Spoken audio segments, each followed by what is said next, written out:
All right. Good morning, everyone, and welcome to the Fifth Third Direct Administration Training. My name is Michelle Kaltenbach, and I will be your moderator for today's session. Our presenter will be client trainer Emily Butler, and I'd like to begin our training session by going over a couple of introductory items. Because this is an open session with multiple companies attending, all the phone lines have been muted. However, if you would like to ask questions at any time during today's session, you can submit your questions to the Q&A panel. That panel can be accessed by clicking the Q&A button located towards the lower right-hand side of your WebEx. If you are in a full screen viewing mode, you can bring your cursor to the top of the screen and a drop-down menu will appear. There's an option that says More. The Q&A panel is located there. We do encourage you to send your questions at any point, and I will respond to them as they come through the panel. If there are areas that need additional explanation, we will pause at different points throughout today's session to address those items with our presenter. Please be sure to select all panelists to ensure that your questions reach me appropriately. In the event that you are unable to launch the webinar, even after you've attempted troubleshooting measures, or if we are unable to address all your questions during today's call, you can send your inquiries to commercial support at 53.com and we will respond to those inquiries in a timely fashion. The purpose of our session today is to review administration activities within Fifth Third Direct. By the end of today's session, administrators will be more confident in navigating and executing the day-to-day administration functionalities within the Fifth Third Direct portal. To achieve this objective, we will cover the following items. First, we will explore the Provisioning tab and its functionality. We'll walk you through how to create a new user, show you how to modify, suspend, or delete a user, as well as discuss a unique role versus shared roles, which are the entitlements within the portal.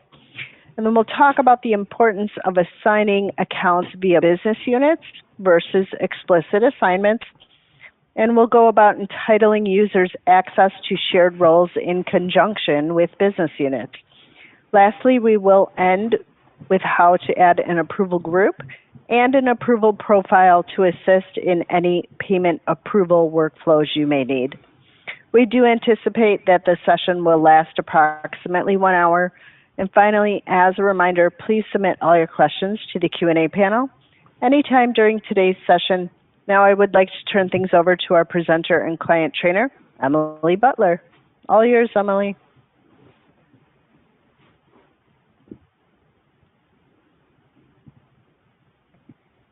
All right, thank you, Michelle. And I just want to verify you can hear me and see my screen. I can. All right. All right, so I have already logged in, but when you are logging in, you want to make sure you go to the browser of choice, and then in the address bar, you're typing in direct.53.com or express.53.com, and it'll take you directly to our login screen. You do not want to put this in a Bing search or a Google search, as it can bring up fraudulent links. Once you've logged in, it will default you to the overview screen that you are viewing now. And at the top of the screen in the blue bar, we have a Contact Us link, which is available to you to send over any questions that you may have.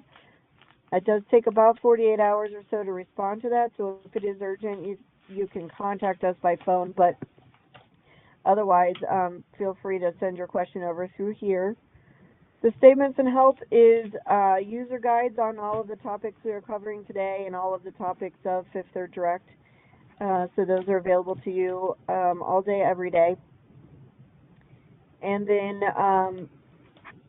for the administration portion of today's training, we're going to go to the Administration tab, and then everything is done under Provisioning. Now, the main links that we're going to focus on today is Manage Hierarchy, Manage Roles, and Manage Users. And I'm going to start with Manage Users and then work my way back up.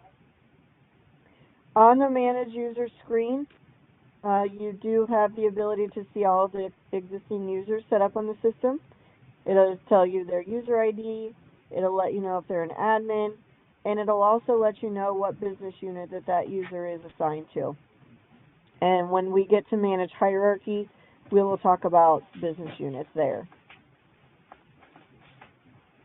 So you can delete a user, modify a user, and set up a user all here on this screen. So to set up a user, in the name box, we're going to put the first and last name of the user, and then click Add New User.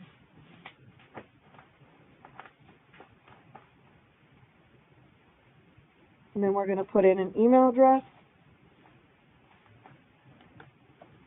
verify the email address. We're going to go down to the phone number section, and we do require at least one phone number. We do prefer a mobile number for reasons you see here in this blue box, but if you don't want to put your mobile number, then you can come down here, choose the type of phone number, put in the area code, and then the next 7 without the dash. This job description is just a label for the user. It doesn't give them any special rights. So choose whatever best fits your user. If nothing works in this list, then you have the option of other.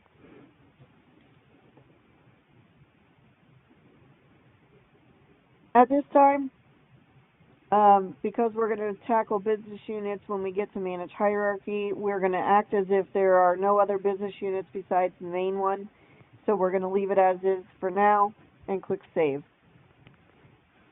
Once you click Save, it does assign a user ID to the user. So as an administrator, it is your responsibility to provide the user with this user ID.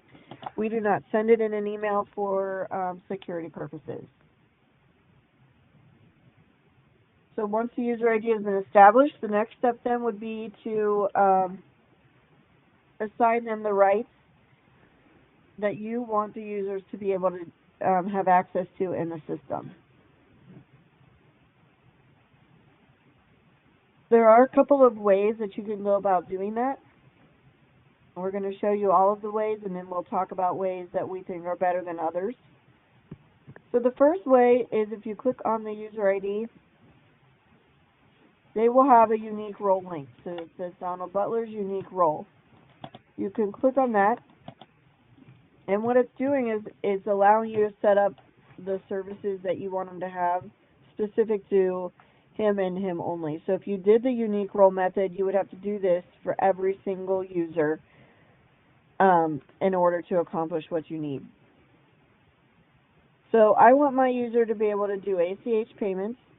I want them to be able to view the accounts in the daily activity, but I do not want them to have access to the loans, which is credit balances and transactions. So I'm going to uncheck that. And then I want them to be able to get the monthly statements. Then at the bottom right, I'm going to click Next.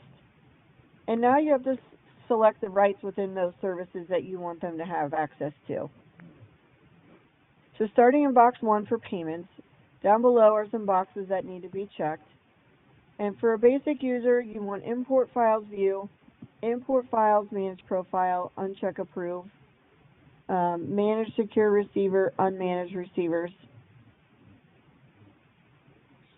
And then we can go to box 2 for payments and click on ACH Services.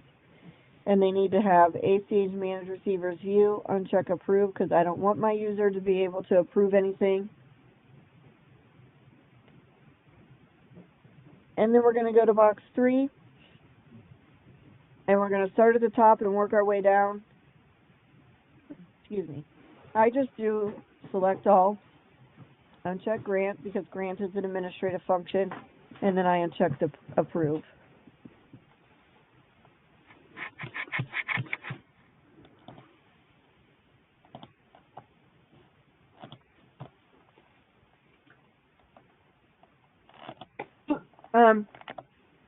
I forgot to also mention, if you want to limit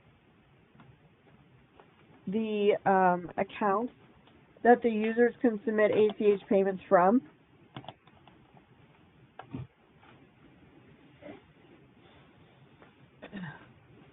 you'll have to do that here, excuse me, and the manage ACH companies for collect from company.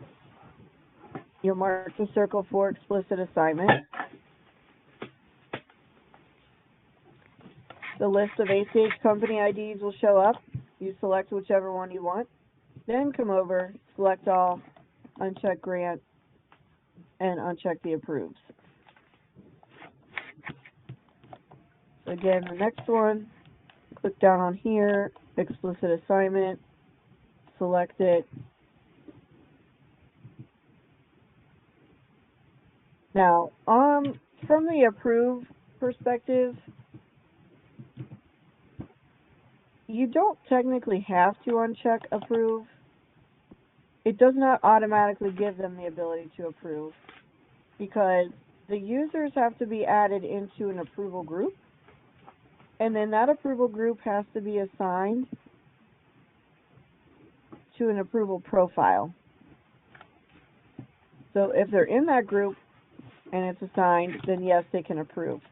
But if you don't ever add them into the group, then you technically don't need to worry about these approved payment and approved template boxes. However, the reason I'm showing you how to do it and pointing this out is because I do know from an audit perspective that there are auditors that don't even want to see those boxes checked, and so this is how you go about making sure that takes care of that need. But in reality, you don't have to do this, uncheck those approved boxes. You just don't add them into the approval group, and I'll show you that when we get to that section of this training today. So you may see that going through this list and making sure everything is checked and unchecked is a lot of work, because it is. So going through this unique role method is not the way that we recommend you going about doing it. But we want you to be able to see all of the ways that you can set the users up.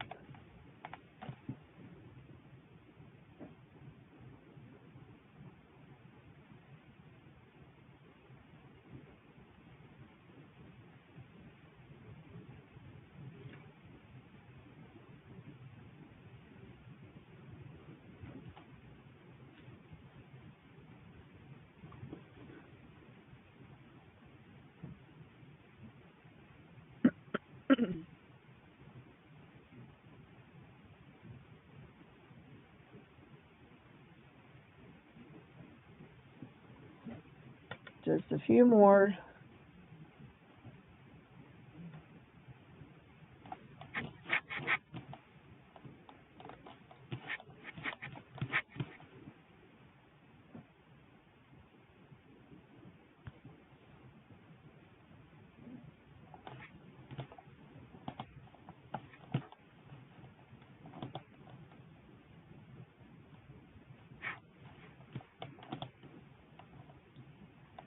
There's definitely easier ways to do this, which we'll show you. And I really haven't come across a situation where you have to use unique roles. So I highly recommend staying away from them. Because as I said, you have to do this for each user that you add. And it is so easy to miss boxes to check or uncheck. All right, so now we've completed all of those in box 3, so we're going to go back to box 1 and click reporting services, then account management services, and then just like before, we go to box 3.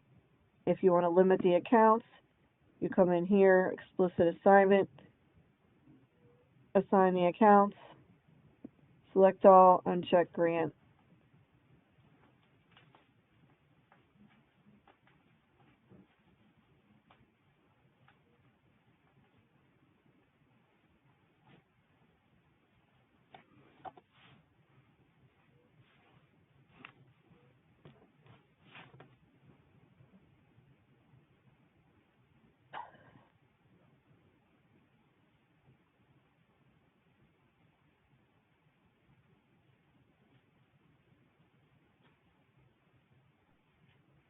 All right, so now we're going to go back to box 1 for Resource Center. Documents, account statements, limit the accounts. And then I'm only going to check checking and savings and suppress it. That's the only types of statements I want them to have access to. And now I can click save because I've gone through everything in box 1, and then the boxes 2 and 3 is associated with each item in box 1. So now I could click save, and it would add this unique role to my user. So before we get into the other way that you can add services to the users, do we have any questions on setting up a user and the unique role? No questions. I did have somebody ask about selecting access for trust accounts, but you're going through how to segregate at this point, so you're good. Okay. All right. Wait, stop. I'm sorry. Somebody said, can you show this step again? You're moving very fast. No. To the client who's asking that. Sorry, Michelle. That's okay. I was just to say to the client who's asking to show the step again, can you respond with, are you wanting to show the entire create the unique role over again? Because she's going to go into how to use shared roles, which is honestly a lot easier. Yeah, that's what I was going to say. I don't want to show that again because that's not the way that we recommend it. I will show you how to segregate accounts that users have access to when we get to manage hierarchy, and then I'll show you how to create shared roles. That's where I'm headed next. So I think you'll want to just hang tight for this. Okay, so back under provisioning, now we're going to go to manage roles. And this is made up of shared roles. So a lot of the roles that you see here, of course this is our demo, so these are the roles that are out there right now. But for you guys as new clients, you are going to be set up automatically with some shared roles. One being client administration, the other being the general all access role, and you'll see a statements role. And then depending on what other services you're set up for, you may see some additional shared roles set up. One being like the electronic deposit manager role. That's our scanner that you use for virtual deposits. You have the ability to create as many roles as you would like, or you can utilize the ones that are existing out there from us. It just depends on what you want your users to have access to. So, the general all access role is going to include almost everything. Well, it's going to include viewing the accounts in the daily activity. It's going to include statements, and it's going to include whatever payment access you have at that time. So if you are set up for transfers and for wires, that's going to be what's included in the general all access role. If you're getting set up with ACH and it's not completely set up yet, then once that is set up, an additional ACH role will be added for you. So it just all depends on the timing of what is set up at the moment and what will be in that general all access role. So if that's too much, so if you have a user that you really just want to have view capability, then you don't want to give them the general all access role because it does give them the ability to do transfers and wires at the very least. So what you can do is create roles. So when I was just going through that unique role to that Donald Butler that I set up and I was assigning him the services, I can set up those exact same roles and assign those to him. And then I can use those exact same roles and assign them to another user. So this is the more effective way to manage your users and eliminates a lot of errors. So keeping in line with that unique role that I set up, I'm going to set up roles specific to that as well. If you utilize the available template drop-down box here, all of the appropriate boxes will be pre-checked for you for the role that you want to set up. And then you can always remove if you need to. So if you don't want them to be able to do certain things that that role includes, then you can remove that part of that role. And it's a lot easier to do that than if you have to start from scratch. So the first role that I'm going to set up is the account management role. This is to be able to view the accounts in the daily activity. But if you remember, I did not want to set my user up to be able to view the loan activity. So I added no loans into my role name so that I can easily understand by the name of the role what this is. I took out the description because it's not entirely accurate since I'm making a change to it. You can choose to put your own description in if you like, or you can leave it blank. It's entirely up to you. Then we're going to click Create Role. So as I scroll down on this screen, you're going to see all of the appropriate boxes are checked for the account management role. I'm simply going to come in here and uncheck credit balances and transactions so they cannot see the loan activity. And then I'm going to come down to the bottom right corner and click Next. Then just like I was for the unique role, I click into here and all of these are going to be checked. So I'm just going to spot check real quick, making sure, and then I'm going to click Save. At this point, we're not worrying about what accounts they can view because we're going to get to that next. So now that role is set up. So then I'm going to come back up here and I'm going to select the ACH role so that I can set up that access. I'm going to put without approval because I don't want them to be able to approve. And then create role. So all the appropriate ACH boxes are checked. But there's a lot of payment types here in this list that your users will not use. So feel free to uncheck them to make their list smaller and eliminate any type of errors. If I know that I only want my user to be able to initiate credits to a business account or to a personal account, then I'm going to take everything else away that I know they won't use. And that way they don't have such a long list of items and wonder what they need to be doing. If it says collect, then that means they're debiting them. And I don't want them to be able to debit, so I'm going to take those away.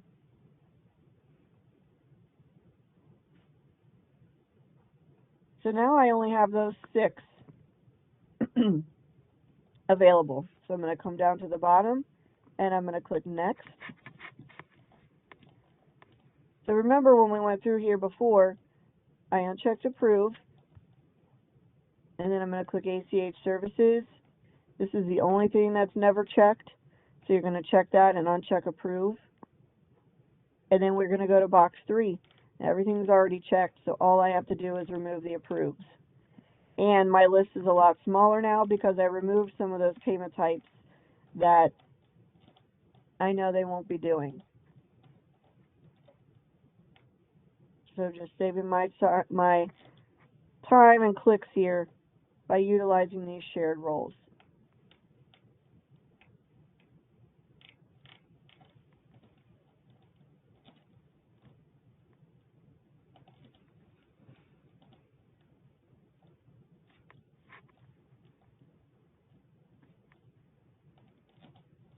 And the last one for ACH.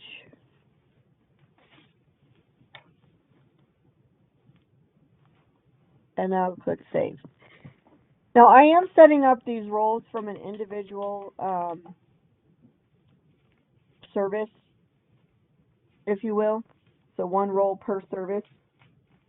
But you can set up one role to include all of the services. So it's entirely up to you and your preference. I like to do them individually so that when you assign them to the user, you can see them in the list. But if you want to just do one role to include all the services, you can do that too, and I'll show you that as well. So we did the viewing the account and the daily activity. We did the ACH role. So all I have left is the statements role. So again, I'm limiting to checking only. I'm deleting out my description and just typing in checking only. Create role. Let's delete it real quick. Okay.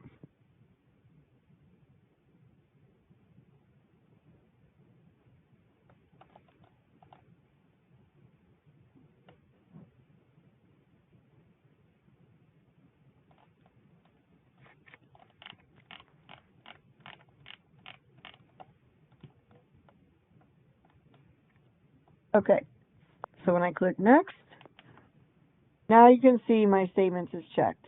It does also select this reporting services. I uncheck it and click yes to remove it, because when I click next, if I had left it checked, it would have reporting services here in box 1, but then no services in box 2 or 3, and it just adds confusion. It's not part of being able to view the statements, so I just remove it. So I'm going to come to account statements, and I'm going to uncheck the type of statements I don't want them to see, and just leave the checking, and then click save. So I just created 3 shared roles faster than if I was going through the unique role way, because again, the unique role is unique to that user and that user only. So I would have to keep doing that for each user. All right.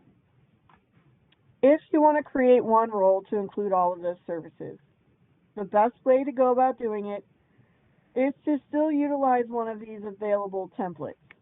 Now, I recommend the general all access role because it will have absolutely everything but administration selected for you, and then you just remove what you don't want. It's much faster to do a removal than it is to add. But at the very least, if your role is going to include ACH services, then start with the ACH role because it has the most boxes that require to be checked. But I do the general all access role, and then I just rename it because, again, we're going to have one that already exists out there, so you can't have duplicates, as you saw. So I'm going to title this accounts payable role, and then I'm going to delete this out. Again, you can put a description in of the list of services, like account management. I could type today.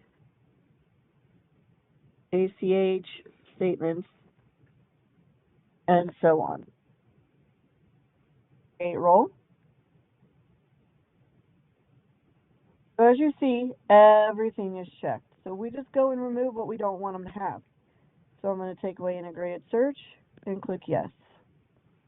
I'm going to remove those extra payment types that I don't want them to have.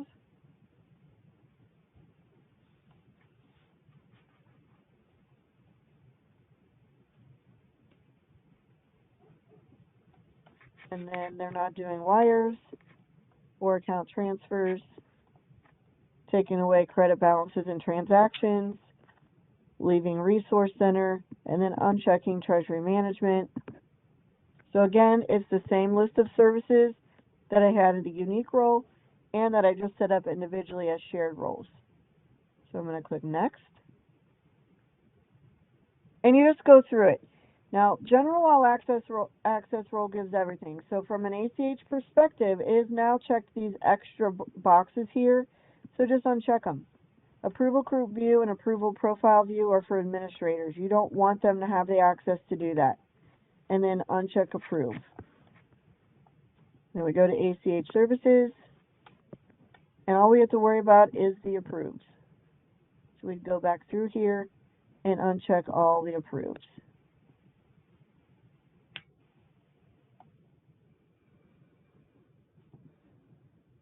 Again, I've shortened my list here to make it less clicks for me to have to worry about and less options for the user to get confused on.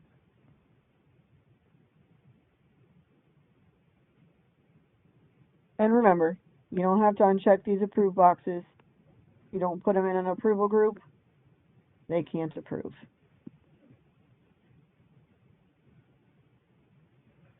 All right, so last one.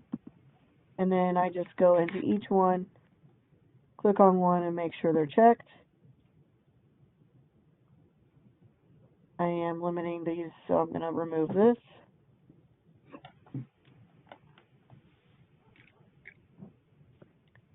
So I've gone through all of those in all of those boxes, made sure I unchecked what I didn't need, and then click save. Now there's just that one role that you can assign that includes all of those services. if you're like me, I will forget what's in that role, and so I would have to do some extra clicking around to make sure it has what it needs. So that's why I like to set up one role per service. So that's how you set up shared roles. Do we have any questions on those? No questions. Okay. So before we get into assigning those, I want to go to Manage Hierarchy. Manage Hierarchy is made up of business units, and a business unit determines what accounts the user has access to see. So you're automatically assigned one primary business unit, and all accounts are listed there for access. You can then create additional business units to limit their access as far as the accounts go. So like I did on the unique role, where I was limiting the accounts that they could do an ACH from and view their daily activity from, you can create a business unit specific to that. So this is the primary business unit. So once it's highlighted in blue here, if you come over to the right and click Add, you can name this business unit whatever you want to call it so it makes sense for you. So I want this for my accounts payable team. So I'm going to label it that and then click Submit.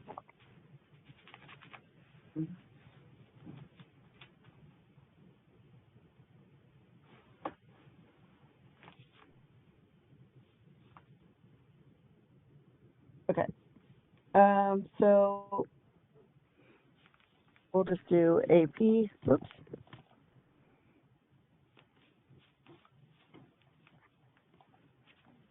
And click Submit. All right. Once that's there, it's highlighted, or you may see it look like this. So you'll click the plus sign, and then you'll click the one that you want, so it's highlighted.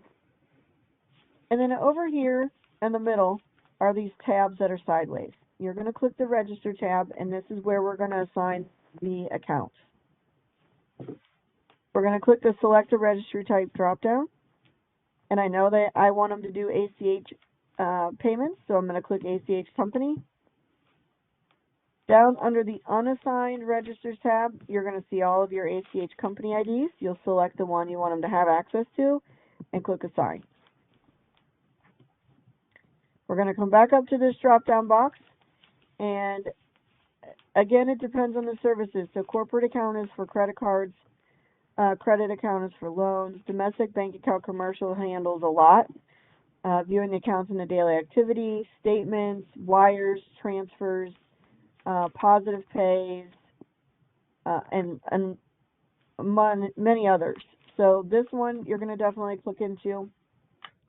And even though this one applies to all of those services that I just mentioned, if you don't give them that service, it doesn't automatically give them that just because we put the account there. So this is strictly just accounts, not services. So again, down under Unassigned Registers, you check the accounts you want them to have access to and click Assign. We'll come back to the drop-down, and any user that has access to do a payment, whether it's ACH, wire, or transfer, they must have security level. So you click security level, you're typically going to just have default, that's the one you want to assign, and click Assign. So now the register categories have all been selected for the services that I know that my users will have access to under this AP team. So then you're going to go to this Sideways Users tab. These are the available users that you can add into this particular business unit. So if I wanted to do multiple users, I could select all of the boxes and click Assign, and it would add all three of those users at one time. For the sake of training, I just want my new user to be in this particular group or business unit. So I'm just going to select his name and then click Assign. So now he's been added into that business unit.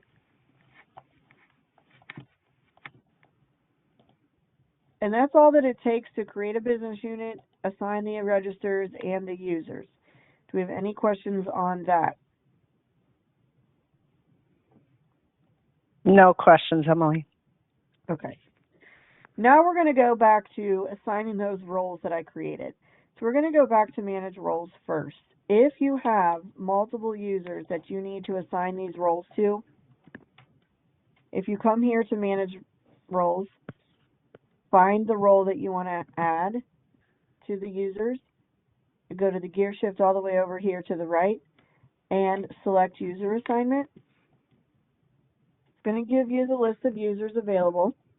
And again, you can just select as many as you want. So if I wanted to do all 4 of these users, I can check the box for all of them and then come down and click save, and it would add this role to all of those users at one time. That's the fastest way when you need to do for multiple users. If you just have one user that you're working on, instead of going to manage roles, you can come to manage users, click on their user ID in this list, and then this assign role drop down box here on the right, you just go through the list and select the role and click assign. So I just gave them the ability to view the accounts in the daily activity. I'm going to click the assign role drop down again, and I'm going to give them the ACH role where the approval boxes are not checked. And I'm going to click it again, and I'm going to give them statements with checking only. So as you can see, when you click on a user ID, you can see by the role names what they have access to. If I only gave them this role,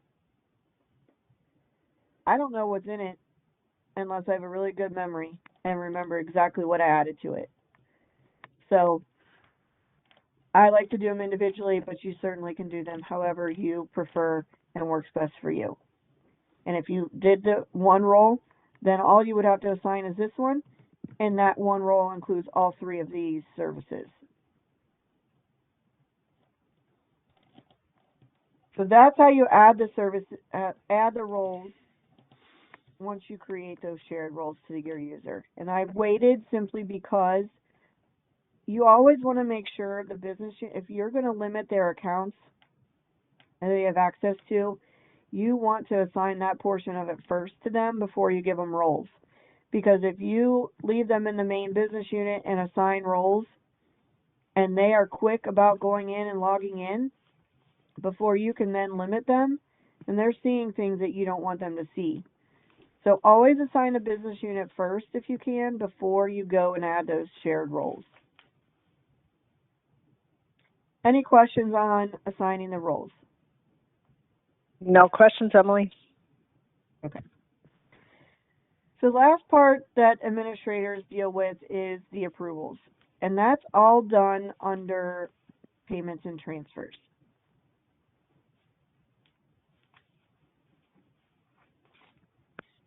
So under customer admin, you have approval groups and approval profiles. Approval groups, the bank is going to create one group titled default, and the admin is going to be placed in that group. Excuse me. The admin can then determine who they want as additional approvers, and they can add to that existing group, or you can create a new group. It's entirely up to you on that aspect as well. Most of the time, people just use the one group, but if you do have different approvers for different payment types, then you do need to create additional groups. So our demo is set up that way by payment type, so I am going to create a separate group for ACH approvers. I'm going to name it that. Then I'm going to click Add User. I'm going to come in here and I'm going to assign the users that I want to be approvers. Scroll down here and click Save. And it's always a two-part save, so you must click this second save or it doesn't save all the way. So now I have my ACH approvers group created and the 2 approvers that I added into that group. So remember, even if I would have left those approval boxes checked, let me click back into here. When I click add user, here's the name, and I don't know why he's showing up in there. I may have missed one. But if you leave them checked, they show up in here. And all you just don't assign it. As long as you don't check the box for their name and add it, they can never approve. All right, so that's creating the group of users to approve. Next is approval profiles, and this tells the system what requires approval. Again, the bank will create one titled Default USD, and whatever payment types are available at the time that this whole service and system is created for you, that's the payments that will be in there. So if ACH is taking longer to get set up than wires and transfers did, then it's going to only include the wires and transfers. And once ACH has been added, then as an administrator, you will have to add those ACH payment types into that group profile if you're going to continue with the same profile. We're breaking down by payment type, so I'm going to create a new profile specific to ACH. I'm just going to title it ACH and keep it simple. I'm going to select all of these ACH payment types at once, and then I'm going to click add and move it over to selected. So everything that is applied has to be in the selected box. Then I'm going to come down to the approval rules, and we need to tell it how all of this needs to be approved. We're going to click add rule, and again I'm going to title it ACH and keep it simple. Now we select the entity type. So do you want only true payments to require approval, or do you also want the creation of a template to require approval? I don't want the template to require approval, so I'm just going to select the ones that are associated with the actual payment itself, and I'm going to click add and move those over to selected. And then down below, if you just need one person to approve, you'll do select approval groups, click on default, actually ACH approvers, add it over. Down here for the next section, ACH approvers, and add it over, and then click save.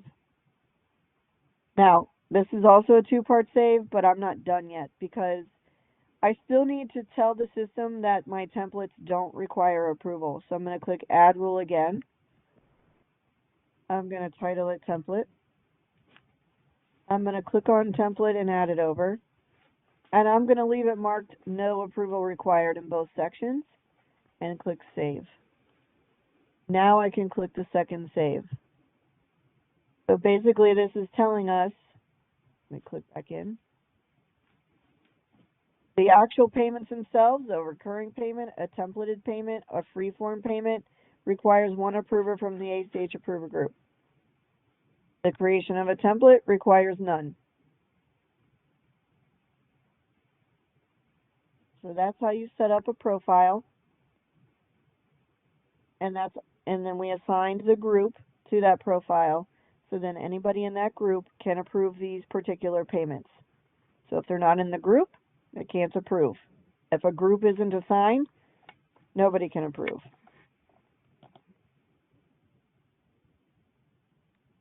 Any questions on approvals? No questions, Emily. And approvals do apply to all users, so you can't designate one user requires approval and another one doesn't. It's all or none, so as soon as that portion is turned on, if you're an admin and you go in and create a payment and you don't want it to get approved, then you can't turn the approvals on. So if it's all or none.